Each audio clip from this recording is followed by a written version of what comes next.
यसको भित्र के छ हेरौँ है त, के पाइन्छ, के हुँदो रहेछ यसको भित्र। यो चाहिँ एउटा मोबाइल कुलिङ प्याड, सो गेमिङको लागि धेरै युज हुन्छ। सो यो भित्र के छ हेरौँ, ल हल्लिया थियो। एल्युमिनियम सिट एउटा धेरै पातलो छ, ठिकै छ। सो अर्को चाहिँ के हो यो, सो यहाँ चाहिँ एउटा पेल्टियर मोड्युल छ, बहुत सानो छ यार पेल्टियर मोड्युल। सो यसलाई पनि खोलेर हेरौँ, यसको यो चेन्ज गर्नुपर्छ। यसलाई चेन्ज गरेर खोलेर हेरौँ भित्र चाहिँ भनेर ट्याक्क लगाएर। यो 1100 रुपियाँ किनेको मैले यत्र झ्याउली। नेपालमा हरेक चिज महँगो छ यार। सो यसको भित्र हेरौँ कसरी यसको एरेन्जमेन्ट छ। यो चाहिँ भयो एउटा कुलिङ फ्यान, यो चाहिँ RGB LED भयो, यो कुलिङ फ्यान, यो ड्राइभर। सो यसमा ब्याट्री एट्याच गर्नु पाएँ दामी हुन्थ्यो।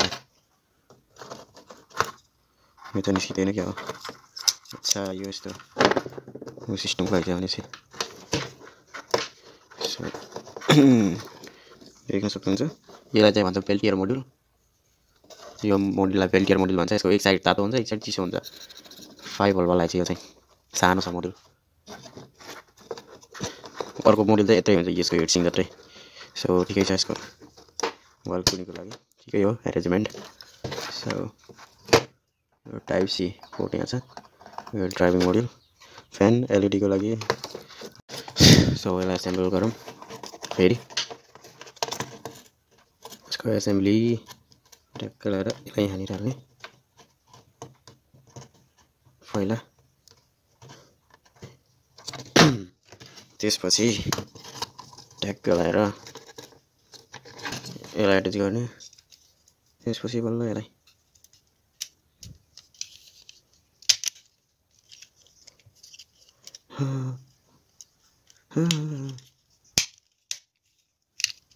ट्याक्क लगाएर एट्याच भयो। अब स्क्रु टाइट गर्ने, मजाले टाइट गर्नु पर्यो। यता पनि ट्याक्क टाइट गर्ने, त्यसपछि यसको माथिको यो पहिलाको यसलाई हटाउने, थर्मल पेस्ट यसरी हटाएर नयाँ थर्मल पेस्ट लगाउने यसमा।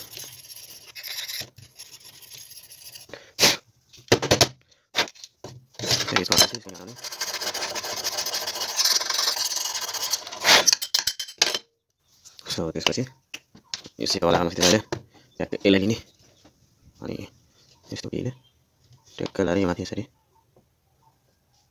जाँदा जाँदै फैलाउने, पहिला साइड साइड लगाएर यसलाई बन्द गरेर राख्ने पेस्टलाई। त्यसपछि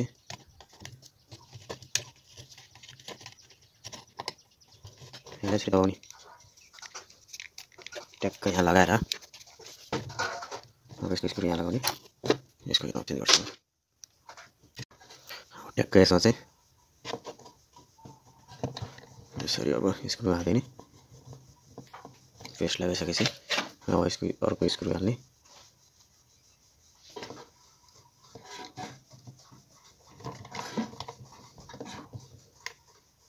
ल भयो चाहिँ पर्फेक्ट।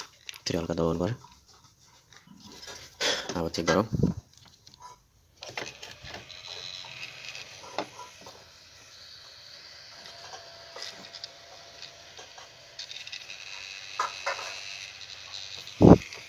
यहाँ छ भने त चिसो बनाउँछ। अब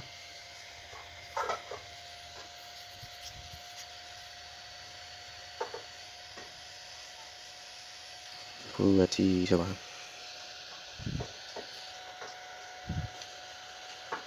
आहा